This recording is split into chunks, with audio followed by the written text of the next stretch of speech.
This is the RLTCW-SP, and this is part 2 of 3 videos. The first video, here's what the bottle looks like when it's all finished. We put this label on first because all these labels are on different rolls. So the back label, clear on clear back label, is on. Now we're going to put this label and this label on. So, and they've got to coordinate with the label that's already on there.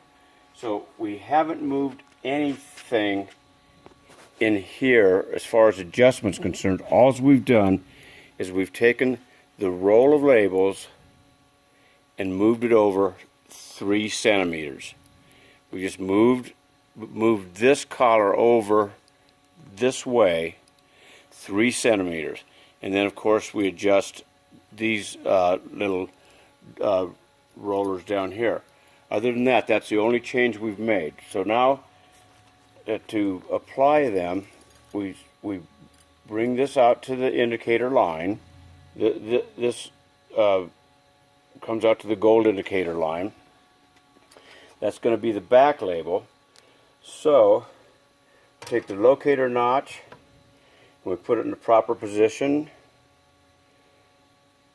push down, and we swipe on. Then we bring the next label out to the indicator line. I'm not trying to do this fast, I'm just showing you how it's done.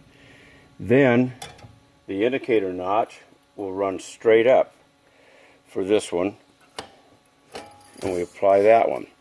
Now it gives you the proper gap between the labels, and it is exactly, it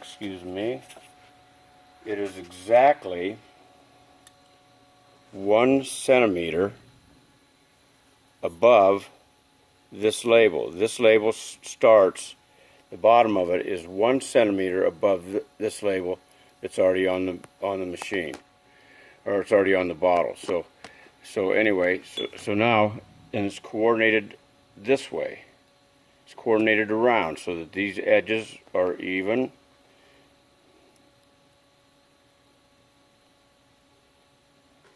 And now we're going to create part 3 by putting the top label on. So the next time you see this bottle, then this label will be on it up here, and will be the exact right height away from the label we've just applied.